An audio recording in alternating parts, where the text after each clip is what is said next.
দুয়ারে এঁটে ঘুমিয়ে আছে পাড়া, কেবল শুনি রাতের কড়া নাড়া। অবনী, বাড়ি আছো? ভাবছি ঘুরে দাঁড়ানোই ভালো। এত কালো মেখেছি দুহাতে, এত কাল ধরে। যেতে পারি, যে কোনো দিকেই আমি চলে যেতে পারি, কিন্তু কেন যাব? বাংলার পাঠশালায় আমি শশাঙ্ক স্যার তোমাদের স্বাগত জানাই। আমি কবি শক্তি চট্টোপাধ্যায়ের দুটো কবিতার পংক্তি তোমাদের শোনালাম। কেন করলাম?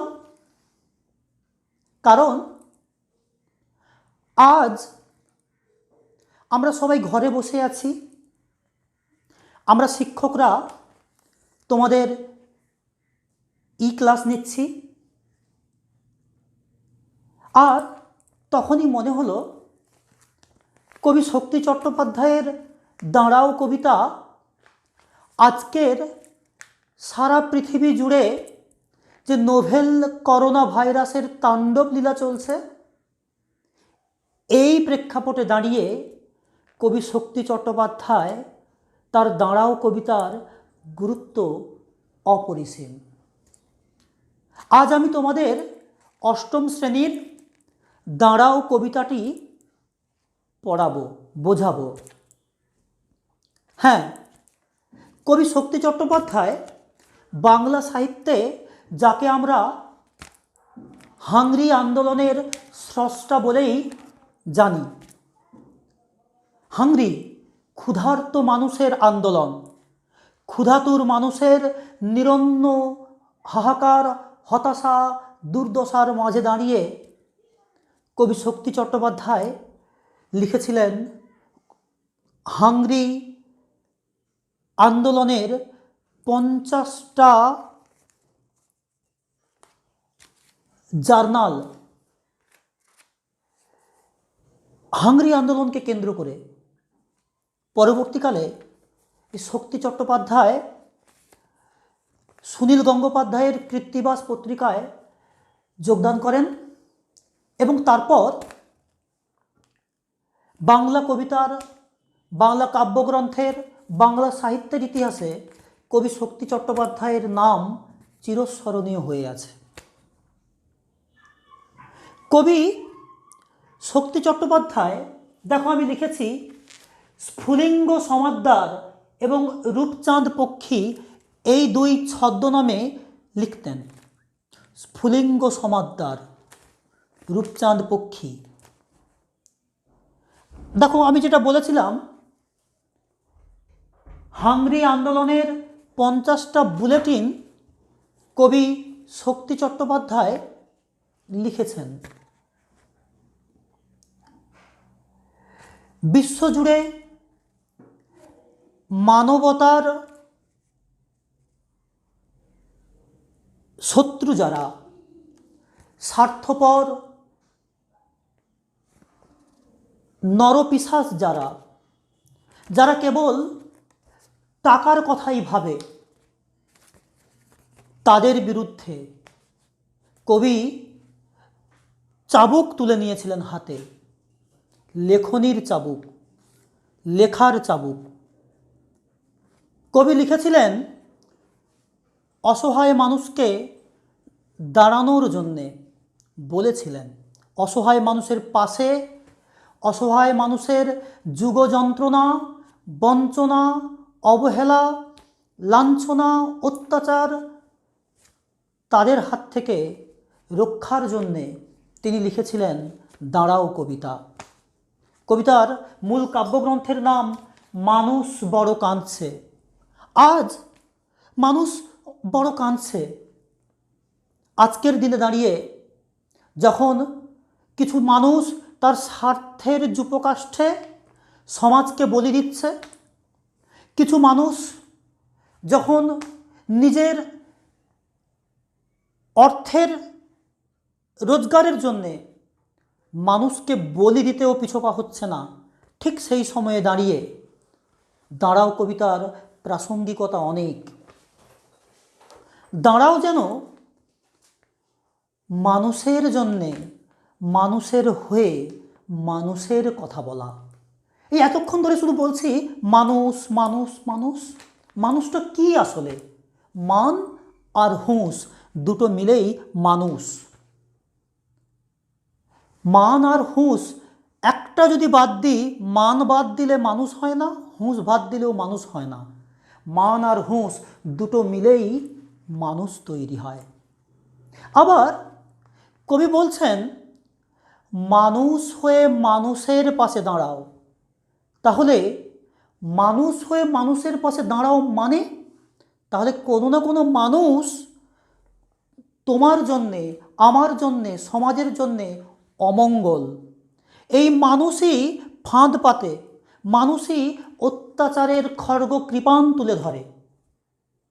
সেই অত্যাচারিত মানুষের, সেই শাসক শ্রেণীর বিরুদ্ধে, সেই শোষক শ্রেণীর বিরুদ্ধে প্রতিবাদের কণ্ঠস্বর দাঁড়াও কবিতা, প্রতিবাদের কণ্ঠস্বর কবি শক্তি চট্টোপাধ্যায়। এবার এসো দাঁড়াও কবিতার কি কি বৈশিষ্ট্য, কোন কোন বিষয়গুলো তোমাদেরকে মনে রাখতে হবে। এক, মানবিক মূল্যবোধের অবক্ষয় কবি মনকে ব্যথিত করেছে। মানবিক মূল্যবোধ কি? কারণ যে মূল্যবোধ থেকে, বিষয়টা আসলে যে মূল্যবোধ থেকে আমি তোমাদের কাছে এসেছি, যে মূল্যবোধ থেকে তুমি আমাদের কাছে আসো, আমরা সবাই একে অপরের সঙ্গে জড়িয়ে মানবতার বন্ধনে, মনুষ্যত্বের বন্ধনে, যে বিবেক আমাদের সবাইকে এটা বলতে শেখায় যে আমরা মানুষ। সে কারণেই কবি বলছেন মানবিক মূল্যবোধের অবক্ষয় হয়েছিল সমাজে। মূল্যবোধ, সেই মূল্যবোধ ফিরিয়ে আনতে হলে মানুষই একমাত্র পথ। কারণ পৃথিবীর সর্বশ্রেষ্ঠ জীব এই মানুষ। মানুষ ছাড়া মানুষের পাশে দাঁড়ানোর আর কে আছে? অন্য জীব জন্তুরা, তাদের মন নেই, ভাষার প্রকাশ করার মাধ্যম নেই, তাদের কাছে মূল্যবোধও আমরা বোধহয় সেই অর্থে শিখতে পারি না। মূল্যবোধের এক এবং সর্বশ্রেষ্ঠ কারিগর আমরা মানুষ। দুই, আত্মকেন্দ্রিক মানুষ নয়, সামাজিক মানুষের মর্মকথা কবির অন্বিষ্ট। আত্মকেন্দ্রিক নয়, নিজেকে নিয়ে নয়, সমাজের জন্যে, সমাজের কথা চিন্তা করে আমাদেরকে এগিয়ে আসতে হবে। লাঞ্ছিত, 3 নম্বর, লাঞ্ছিত, বঞ্চিত, অবহেলিত, অপান্তেয়, ক্ষুধাতুর মানুষের পাশে পাখির মতো ইচ্ছে ডানায় ভর করে সহমর্মী হয়ে দাঁড়াতে হবে। ইচ্ছে ডানায় ভর, সহমর্মী হয়ে দাঁড়াও পাখির মতো করে। ফাঁদ কাটার জন্যে, চক্রান্তের ফাঁদ, চক্রব্যূহ ভেদ করে নবজীবনের প্রাতে, নতুন সমাজের অঙ্গীকার করার জন্যে এসো আমরা একত্রিত হই। 4, অট্টালিকায় নয়, সকলের মাঝে অন্যের মতো করে ভাবতে হবে। যদি উন্নতি করতে হয়, যদি তুমি বা আমি সাধারণ বুভুক্ষু মানুষের, হতদরিদ্র মানুষের মঙ্গল করতে চাই, তাহলে একমাত্র পথ তার মতো করে ভাবতে হবে। অট্টালিকায় বসে সাধারণ মানুষের কথা ভাবতে পারি না, কারণ সাধারণ মানুষের কথা ভাবতে হলে ওই ধুলোয় মাখা হতে হবে আমাদের দেহ। সকলের সাথে পথ চলতে হবে। মানুষ বড় কাঁদছে বলতে মানুষের অন্তরাত্মা কাঁদছে। মানুষ বড় কাঁদছে, কে? আমাদের অন্তরাত্মা কাঁদছে। কবি বুঝতে পেরেছিলেন মানুষের অন্তরাত্মা যেন কাঁদছে কোথাও ওই অসহায় মানুষের জন্যে। যান্ত্রিক গতিশীল জীবনে মানুষের জন্য বোধের জাগরণ করতে হবে। আজকের সময় শ্রমনির্ভর সমাজ, আজকের সমাজ শ্রমনির্ভর সমাজ, শ্রমই একমাত্র পথ। তাই যান্ত্রিক এই জীবনে আমাদের একটাই উদ্দেশ্য, সকলে মিলে গড়ব সমাজ। নতুন সূর্য যেদিন উঠবে, প্রতিদিন যখন নতুন সূর্য উঠবে যেন একটা অঙ্গীকার নিয়ে আমরা চলতে পারি। কী সেই অঙ্গীকার? অঙ্গীকার মানুষের কথা বলার অঙ্গীকার, মানুষকে ভালোবাসার অঙ্গীকার, পথ চলার অঙ্গীকার। দেখো, তোমরা যে পুরো কবিতাটা তোমাদেরকে একটু পড়ি, কবিতাটা পাঠ করি, পাঠ করলে তোমরা বুঝতে পারবে কবিতাটার মধ্যে কি আছে, কি এমন শব্দ যে শব্দটা একদম আলাদা। শোনো, কবি শক্তি চট্টোপাধ্যায়ের দাঁড়াও। মানুষ বড় কাঁদছে, তুমি মানুষ হয়ে পাশে দাঁড়াও। মানুষই ফাঁদ পাচ্ছে, তুমি পাখির মতো পাশে দাঁড়াও। মানুষ বড় একলা, তুমি তাহার পাশে এসে দাঁড়াও। তোমাকে সেই সকাল থেকে তোমার মতো মনে পড়ছে। সন্ধে হলে মনে পড়ছে, রাতের বেলা মনে পড়ছে। মানুষ বড় একলা, তুমি তাহার পাশে এসে দাঁড়াও। এসে দাঁড়াও, ভেসে দাঁড়াও এবং ভালোবেসে দাঁড়াও। মানুষ বড় কাঁদছে, তুমি মানুষ হয়ে পাশে দাঁড়াও। মানুষ বড় একলা, তুমি তাহার পাশে এসে দাঁড়াও। খেয়াল করো, পুরো কবিতাটা চলিত ভাষায় লেখা। একটি মাত্র শব্দ যেটা লেখা হয়েছে সাধু ভাষায়। কি শব্দ বলো তো? হ্যাঁ, ঠিকই ধরেছ, তাহার। তাহার, তাহার শব্দটা তুলে ধরার কারণ কি? কেন পুরো কবিতাটা চলিত ভাষায় লেখা সত্ত্বেও কবি শুধুমাত্র তাহার শব্দটা সাধু ভাষায় লিখলেন? দেখো, আমি বোর্ডে লিখেছি, বোর্ডটা আগে ভালো করে দেখো। দেখো, আমি যে কথাটা বলছি সেই কথাই লিখেছি। পুরো কবিতা চলিত ভাষায় লেখা হলেও তাহার সাধু ভাষা গভীর তাৎপর্যমণ্ডিত। অসহায় মানুষদের যন্ত্রণার গভীরতাকে ব্যঞ্জনা দেওয়ার জন্য তাহার শব্দটি কবি এনেছেন। অসহায় মানুষের মর্ম যন্ত্রণাকে গভীর তাৎপর্যমণ্ডিত করে তোলার জন্য, ব্যঞ্জনময় করে তোলার জন্য তাহার সাধু ভাষাটি ব্যবহার করেছেন। তাহলে পুরো কবিতায় কবি কি বলছেন? মানুষ বড় কাঁদছে, তুমি মানুষ হয়ে পাশে দাঁড়াও। যারা অসহায়, আর্ত, ক্ষুধিত, যন্ত্রণায় ছটফট করছে, ব্যথিত বুভুক্ষু মানুষ, তার পাশে এসে দাঁড়াও। মানুষই ফাঁদ পাতছে। ফাঁদ পাতার কাজ কোনো জন্তু জানোয়ারের কাজ নয়। ফাঁদ পাতে এই মানুষ। মানুষ পৃথিবীর সর্বশ্রেষ্ঠ জীব। মানুষই তার বুদ্ধি দিয়ে ফাঁদ পাতার কাজ করে।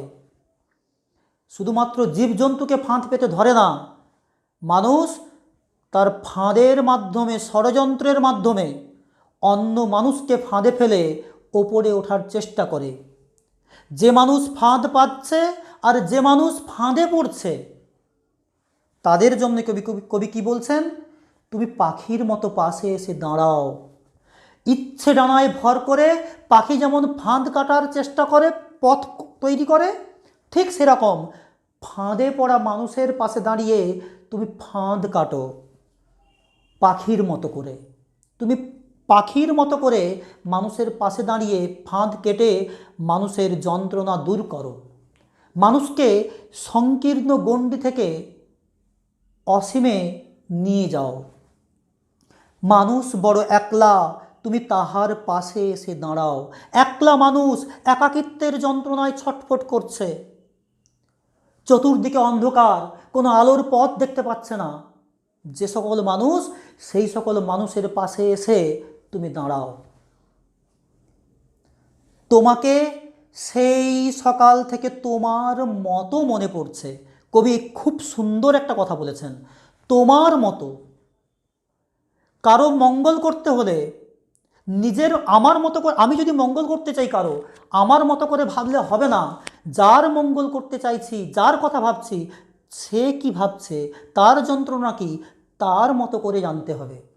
সেই কারণে বলছেন তোমার মতো মনে পড়ছে। যদি এমনটা হয় সকাল থেকে তোমার মতো করে তোমাকে মনে পড়ছে, তাহলে সেই মনে পড়ার গুরুত্ব আছে। সন্ধে হলে মনে পড়ছে, রাতের বেলা মনে পড়ছে, মানে একদম সূর্যোদয় থেকে সূর্যাস্ত, ঘুমোতে যাওয়া পর্যন্ত যদি অসহায় মানুষের কথা তোমার মনের মাঝে জাগে, বঞ্চিত মানুষের কথা তোমার মনের মাঝে জাগে, তবে তুমি শ্রেষ্ঠ মানুষ, তবেই তোমার সহযোগিতা কাজ করবে, তবেই তুমি সহযোগী হতে পারো, তবেই তুমি সহমর্মী হতে পারো। মানুষ বড় একলা, তুমি তাহার পাশে এসে দাঁড়াও। এসে দাঁড়াও, ভেসে দাঁড়াও। ভেসে দাঁড়াও মানে যে যুগ চলছে, যে সময় চলছে, সেই সময়ের সঙ্গে ভেসে দাঁড়াও এবং ভালোবেসে দাঁড়াও। সব বাধা বিঘ্ন দূর করে ভালোবেসে নিজের মতো করে দাঁড়াও, যতটুকু সম্ভব, যতটুকু সম্বল। মানুষ বড় কাঁদছে, তুমি মানুষ হয়ে পাশে দাঁড়াও। মানুষ বড় একলা, তুমি তাহার পাশে এসে দাঁড়াও। বোঝা গেল কবিতার ব্যাখ্যা।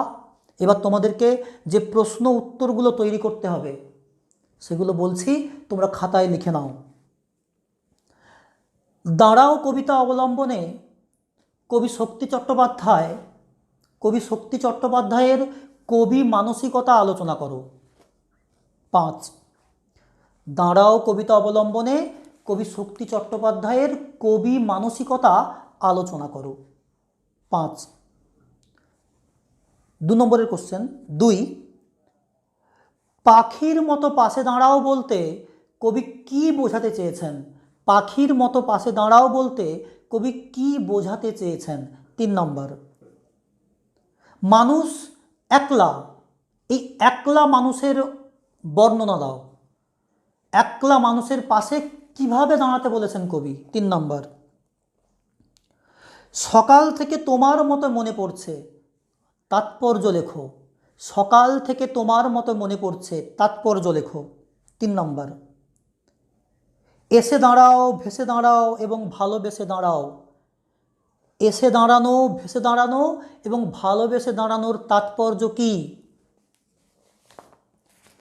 কবিতায় দেখো মতো শব্দটা ব্যবহার করা হয়েছে। মতো কারোর সঙ্গে তুলনা করতে আমরা ব্যবহার করি। তাহলে যে সকল কোশ্চেনগুলো বললাম, এই কোশ্চেনের অ্যান্সারগুলো তোমরা তৈরি করবে। বইতে 2টো ধ্বনিতাত্ত্বিক টিকা দেয়া আছে। দেখো আমি বোর্ডে লিখেছি, সন্ধ্যা থেকে সন্ধে কি জাতীয় পরিবর্তন? না, এটা একটা স্বরসঙ্গতি। ফাঁদ থেকে ফাঁদ, এটা শতনাসিক্যী ভবনের উদাহরণ। শতনাসিক্যী ভবন। ভালো করে কবিতাটা পড়বে এবং যদি কোনো প্রশ্ন তোমাদের মনে জাগে তাহলে আমাকে কমেন্ট করে জানাবে। বাংলার পাঠশালায় আজকের মতো এখানেই পাঠশালার ঝাঁপি বন্ধ করলাম। তোমাদের শশাঙ্ক স্যার। ভালো থেকো।